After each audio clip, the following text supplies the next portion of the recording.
Hoxton Freedom Group want me to address them on Sunday morning. What are they? Communists, anarchists, I think. Just like anarchists. Don't you know you can't have a parson on a Sunday? Tell them to come to church if they want to hear me speak. That'll do them good. Say you can come on Mondays and Thursdays only. Have you the diary there? Yes. Have I anything scheduled for next Monday? Torah Hannah's birthday. And what about Thursday then? English Land Restoration. What next? Guild of St. Matthew on Monday. Independent Labour Party Greenwich branch on Thursday. Monday, Social Democratic Federation. Thursday, First Confirmation class. Oh, I've been told you can't come.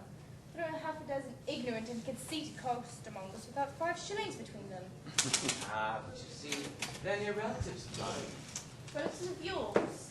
Yes, we have the same father in heaven.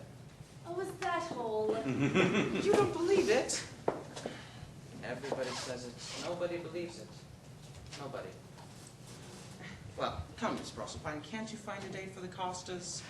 What about the 25th? That was vacant the day before yesterday. Engaged. The Fabian Society. Oh, bother the Fabian Society. Is the 28th gone too? City dinner. You're invited to dine with the Founders Company. That'll do. I'll go to the Hoxton Freedom Group instead.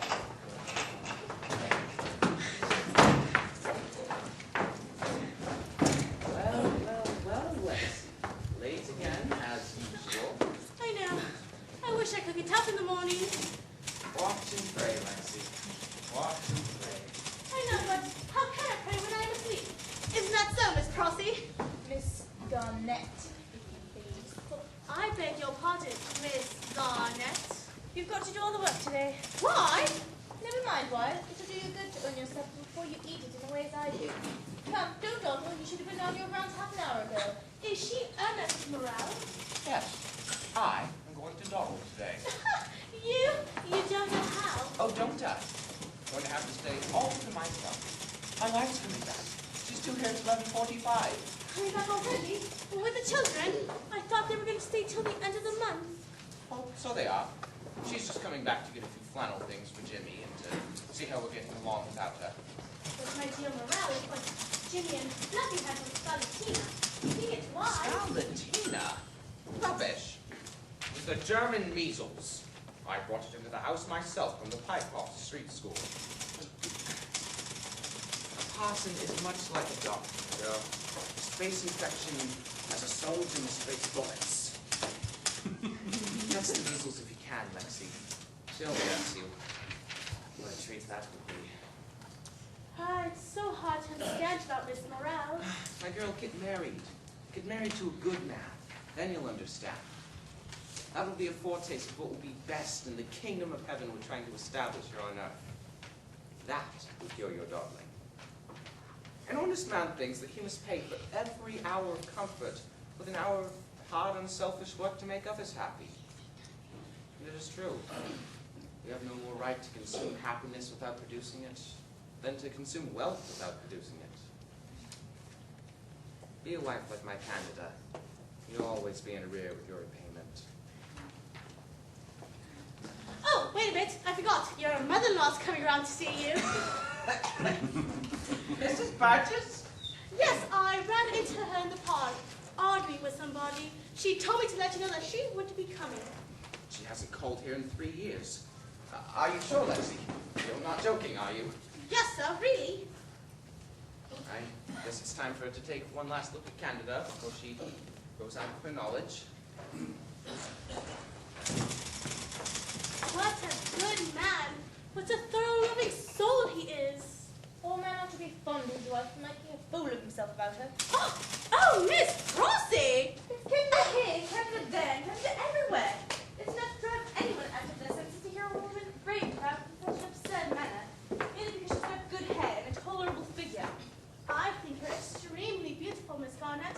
Extremely beautiful. How fine her eyes are. Her eyes are not a bit better than mine own. You know very well you can be dowdy and second-rate enough. Oh, heaven forbid that I should think of any of God's creatures in such a way. Thank you, that's very nice and comforting. I didn't know you had any feelings against Miss Morale. I have no feelings against her. She's very nice, very good-hearted, and I can appreciate her qualities far better than any man can. You don't believe me? You think I'm jealous? Oh, what knowledge of human heart you have, Miss Lexi Mills. Oh, how nice it must be to be a man and have a fine, penetrating intellect instead of mere emotions like us. And the reason we don't share their earnest delusions is that we're all jealous of one another. If we women only had the same clue to man's strength that we have to his weakness, Miss Garnett, there would be no more question. When have you more else say that? You didn't invent it. You're not clever enough. That's quite true. I do owe him that, as I owe him so many other spiritual truths. I heard him say it at the annual conference of the Women's Liberal Federation, and must I add that though they didn't appreciate it, I, a mere acolyte, did. Well, when you talk to me, give me your own ideas, such as they are, and not his. You never cut a fuller figure than when you're trying to imitate him. I try to follow his example, not to imitate him. Yes, you do. You imitate him. Why do you tuck your umbrella under your left arm instead of carrying it in your hand like anyone else does? Why do you walk along with that eager look in your eyes and your chin stuck up before you? You, who never wake up 9:30 in the morning, always say, knowledge in church, though you say knowledge in a private conversation. You think I don't know? Come, we've wasted enough time for one morning. Here's a copy of the diary for today.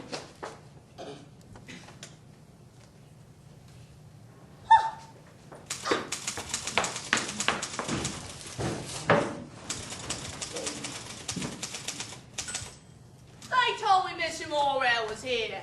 I'll fetch him for you. You're not the same young girl as used to typewrite for her. No. No, she was younger. Starting on your road, Miss Mill. Yes, I must be off presently. Now, don't let me detain you. When I come about this private between me and Miss Morrell. I do not wish to intrude. Miss Burgess, good morning. Good morning. Oh, off to work? Yes, sir. Here, take my handkerchief. It's a cold wind out today. Away with you. Spoil your porridge as usual, James. Good morning. When I pay a man and 7 pence on me, I keep him in his place. I always keep my curates in their place. It's my helpers and comrades. If you get as much working for your clerks and warehousemen as I do out of my curates, you must be getting rich pretty fast. Will you take your old share? Just the same as ever, James. When you last called, about 3 years ago, wasn't it? You said the same thing a little more frankly. Your exact words then were, just as big a fool as ever, James. Well, perhaps I did. I meant no offence by it. A clergyman's privileged to be a bit of a fool, you know. It's only becoming in this profession that he should. Anyhow, I come here not to rake up old differences, but to let bygones be bygones. James, 3 years ago, you done me a Hilton. You told me I had a contract. I gave you Auschwitz and my natural disappointment. You took my daughter against me. Well, come to have the part of a Christian. I forgive you, James. Confound your impudence. It's not to become a language for a clergyman, James. And you so particulate, too. No, you're right. I used the wrong word. I should have said, damn your impudence. That's what Paul or any honest priest would have said to you. You are a queer bird, James, and no mistake. One can't help but liking you. Besides, as I said before,